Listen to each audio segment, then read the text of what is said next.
Hello और आप देख रहे हैं current affairs under 10 minutes series में अगस्त के मोस्ट इंपॉर्टेंट करंट अफेयर्स। और आज के टॉपिक्स हैं: भारत ने पहली बार होस्ट किया World athletics continental tour bronze category meet. India का पहला animal stem cell bio bank बना है NIAB हैदराबाद में। इंडिया का पहला wildlife bio bank at India's largest high altitude जू।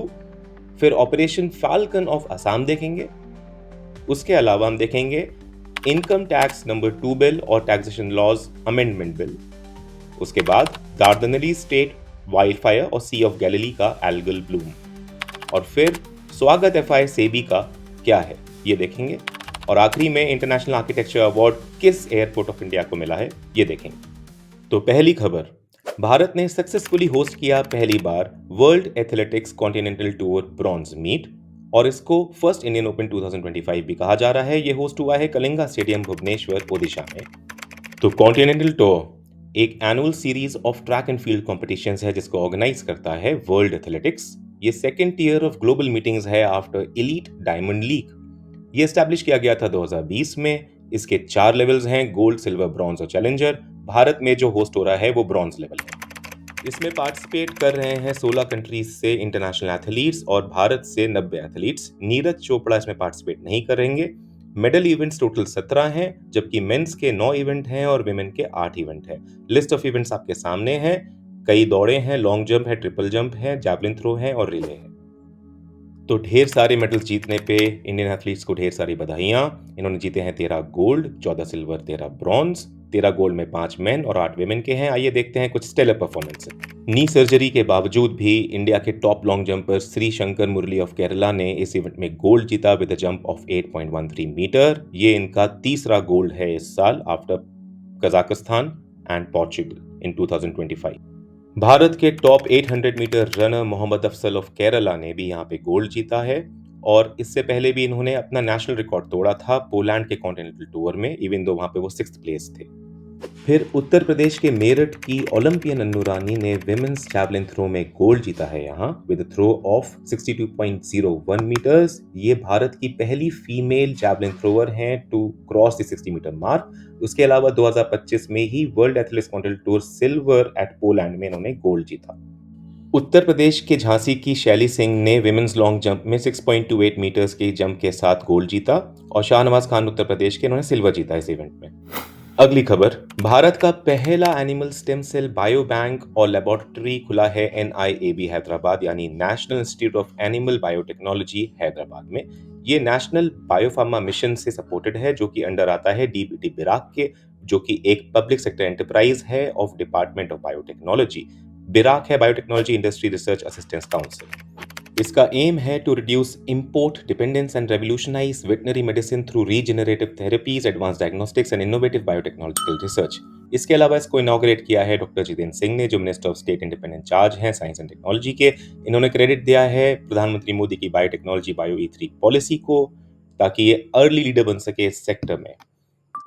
डिपार्टमेंट ऑफ बायोटेक्नोलॉजी की बायो E3 पॉलिसी को अप्रूव किया था कैबिनेट ने सितंबर 2024 में। बायो E3 पॉलिसी यानी biotechnology for economy, environment and employment policy. इसका एम है fostering high performance bio manufacturing. ये अलाइन करता है नेशनल गोल से, जैसे achieving net zero carbon economy, sustainable growth via circular bio economy और इंडिया का लाइफ मिशन। इसके ऑब्जेक्टिव्स हैं innovation, R&D and entrepreneurship, establishing bio manufacturing and bio AI hubs and bio foundries, और significant employment को generate करना Tier 2 Tier 3 cities में। अगली खबर, इंडिया ने एस्टैब्लिश किया है पहला wildlife bio bank in a zoo, जो कि है इंडिया का largest high altitude zoo, Padmaja Naidu Himalayan Zoological Park, West Bengal के दार्जिलिंग में। ये फुली ऑपरेशनल हुआ है फरवरी 2025 में, और ये प्रिजर्व करता है genetic material from animals for conservation and research, और उन्हें स्टोर करता है क्रायोजेनिक कंडीशन में। ये सपोर्टेड बाय है national conservation plan in collaboration with CCMB under ministry of science and technology. अगली खबर, operation falcon of Assam. Falcons के लिए नहीं बल्कि राइनोक्स के लिए है। ये असम गवर्नमेंट और असम फॉरेस्ट डिपार्टमेंट का जॉइंट एंटी पोचिंग इनिशिएटिव है to eliminate rhino poaching network in Assam. ये लॉन्च किया था 2024 में। सिग्निफिकेंस है कि 0 राइनो किलिंग्स रिपोर्ट हुई है 2025 में इन आसाम, और पोचिंग 86% से कम हुई है 2016 के मुकाबले। Conservation of greater one horn rhino या इंडियन राइनो इसका इंपैक्ट है।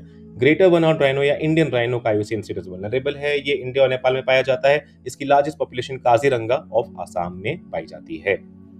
इंडियन राइनो सभी स्पीशीज में लार्ज इन साइज है। अगली खबर, income tax number 2 bill 2025 parliament ने पास किया। ये रिप्लेस करता है 6 decade old income tax act 1961 को। ये रिटेन करता है most of the older provisions. इसका एम है to remove redundant provisions in archaic language so as to make it easy to read, understand and implement. ये 1 अप्रैल 2026 से इंप्लीमेंट हो सकता है। इसको नंबर 2 क्यों कहते हैं? क्योंकि new income tax bill 2025 introduce किया था फरवरी में और पार्लियामेंट सिलेक्ट कमेटी को भेज दिया था। अगस्त में गवर्नमेंट ने एक नया bill income tax number 2 bill introduce करा और इनकॉर्पोरेट करे उसमें सारी recommendations of the committee.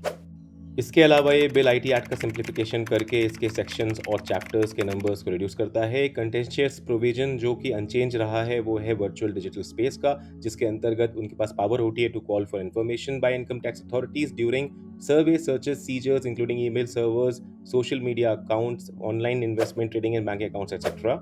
Income tax act 1961 के अंडर टैक्स पेयर्स क्लेम कर सकते थे अपने रिफंड इवन इफ उन्होंने रिटर्न्स फाइल करे हो ड्यू डेट के बाद।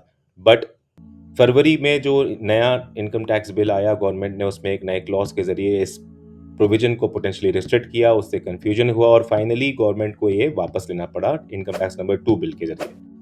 सिमिलरली गवर्नमेंट ने अपने इनिशियल इनकम टैक्स बिल में कंपनीज के लिए डिडक्शन ऑन डिविडेंड्स के प्रोविजन को ओमिट कर दिया और उससे पता चला बाद में कि क्रिएट हो सकता है डबल टैक्सेशन और कास्केडिंग इफेक्ट। इसकी वजह से बिल नंबर 2 ने बोला कि companies that opt for a reduced corporate tax of 22% can claim deduction on dividends. इसके अलावा मिनिमम ऑल्टरनेट टैक्स यानी मैट और ऑल्टरनेट मिनिमम टैक्स यानी एएमटी को सेपरेट करता है ये 2 सबसेक्शंस में। एएमटी अप्लाई करता है सिर्फ नॉन कॉर्पोरेट्स क्लेमिंग डिडक्शंस पे और एलएलपीज यानी limited liability partnerships with only capital gains will be exempt from AMT if no deductions are claimed. ये ऐसे टैक्स पेयर्स जो इनकी कोई लायबिलिटी नहीं है वो क्लेम कर सकते हैं nil TDS certificate. Transfer pricing provision से एम्बिग्यूटीज भी हटाता है और नॉन प्रॉफिट ऑर्गेनाइजेशंस के लिए 5% ऑफ टोटल डोनेशंस पे एग्जेम्पशन होगा। Next, taxation laws amendment bill. ये अमेंड करता है आईटी एक्ट 1961 और फाइनेंस एक्ट 2025 को, जिससे प्रोवाइड करेगा कुछ benefits under new developments. Major changes हैं यूनिफाइड पेंशन स्कीम, जिसके अंतर्गत टैक्स एग्जम्पशन मिलते हैं और अलाइन होते हैं न्यू पेंशन स्कीम से। कंप्लीट टैक्स रिलीफ मिला है public investment fund of Saudi Arabia and its subsidiaries को। तो sea of Galilee turned blood red. इसकी लोकेशन की बात करें तो ये नॉर्दर्न इजराइल में है। ये इनलैंड लेक है वहां की और लार्जेस्ट फ्रेश वाटर लेक है। नॉर्दर्न इजराइल में है, वेस्ट बैंक और डेड सी दोनों के ऊपर है। और अगर हम आउट फोकस करके देखें तो मेडिटेरेनियन सी, ब्लैक सी और कैस्पियन सी, बल्कि रेड सी और पर्शियन गल्फ के रिस्पेक्ट में भी इसकी लोकेशन देखते हैं। ये देखिए, आप देख सकते हैं कि ये सी ऑफ गैलिली को फीड करती है जॉर्डन रिवर, लेकिन सी ऑफ गैलिली जॉर्डन कंट्री से बॉर्डर नहीं बनाती है और सीरिया से भी बॉर्डर इसका 1967 तक था। 1967 में इजराइल ने गोलन हाइट्स को सीरिया के कैप्चर कर लिया था 6 डे वॉर में। तब से ये डिस्प्यूटेड टेरिटरी हो गई है और यूएन कंट्रोल टेरिटरी।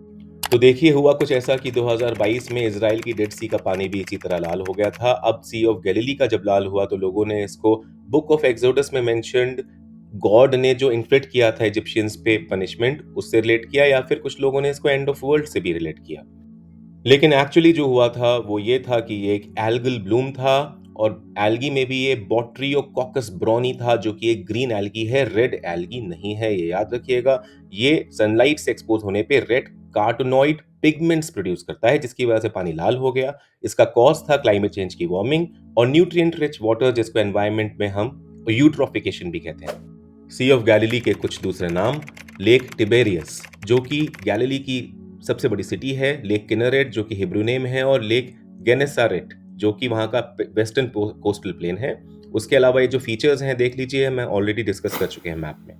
अगली खबर, टर्की के दार्दनेली स्ट्रेट को बंद करना पड़ा क्योंकि टर्की के मल्टीपल लोकेशंस में वाइल्ड फायर्स लग गए थे। टर्की के कनाकला प्रोविंस जो कि बगल में है दार्दनेली स्ट्रेट के, उसमें भी भीषण आग लगी थी। लोकेशन की बात करते हैं तो मेडिटेरियन सी से होते हुए जब हम जाएंगे एजियन सी में, मेडिटेरियन सी की, और वहां से कनेक्ट करेगा दार्दनेली स्ट्रेट। और दार्दनेली स्ट्रेट से आगे सी ऑफ मरमरा है और सी ऑफ मरमरा के आगे बॉस्फोरस स्ट्रेट है जो कनेक्ट करता है ब्लैक सी को। तो देखिए, दार्दनेली सी एजियन सी ऑफ मेडिटेरियन सी और सी ऑफ मरमरा को कनेक्ट करता है। दार्दनेली स्ट्रेट कितना नैरो है ये आपने मैप में देख ही लिया है। साथ में बहुत ही वाइटल मैरीटाइम चोक पॉइंट भी है क्योंकि सेंट्रल एशिया और ब्लैक सी से सारा ऑयल और गैस यहीं से आता है। और आपको ये भी बता दें कि दार्दानेली स्ट्रेट और बॉस्फोरस स्ट्रेट भी सीधे सीधे टर्की के कंट्रोल में आते हैं और ये कंट्रोल एस्टैब्लिश किया था मॉन्ट्रॉस कन्वेंशन ऑफ 1936 ने। अगली खबर, सेबी ने एस्टैब्लिश किया एक single gate window gateway for trusted foreign investors called Swagat FI. ये स्ट्रीमलाइन करता है entry and operational process for a select group of foreign investors India capital markets. का फुल फॉर्म है single window automatic and generalised access for trusted foreign investors. इसका लाभ उठा पाएंगे ऐसे फॉरेन इन्वेस्टर्स जो रिकॉग्नाइज होते हैं for the diversified ownership and long term investment, जैसे government own fund, central bank, sovereign wealth funds etcetera. स्वागत एफआई प्रोवाइड करता है इन्वेस्टर्स को 10 साल का provision for KYC updates, registration and fee payment cycle review, जो पहले 2 साल था, और साथ ही एक सिंगल डीमैट अकाउंट में सारे इन्वेस्टमेंट्स को होल्ड करना। इसका सिग्निफिकेंस स्पेशली एनआरआईज के लिए है। अगली खबर, भारत में गुवाहाटी के लोकप्रिय गोपीनाथ बोरदोलोई इंटरनेशनल एयरपोर्ट ने जीता है international architectural award 2025 transport category में। ये ग्लोबल रिकॉग्निशन देता है 7 वर्ल्ड वाइड एयरपोर्ट्स को, जिसमें अब ये भी शामिल है। ये अवार्ड एनुअली दिया जाता है शिकागो एथेनियम के द्वारा, जो कि museum of architecture and design है, और in collaboration with European centre for architectural art, design and urban studies. Guwahati का ये एयरपोर्ट इंस्पायर्ड है रेजिलियंस ऑफ बैम्बू और grace of foxtail orchids of north east India से, और इसको ऑपरेट करते हैं Adani airports holding limited. Thank you.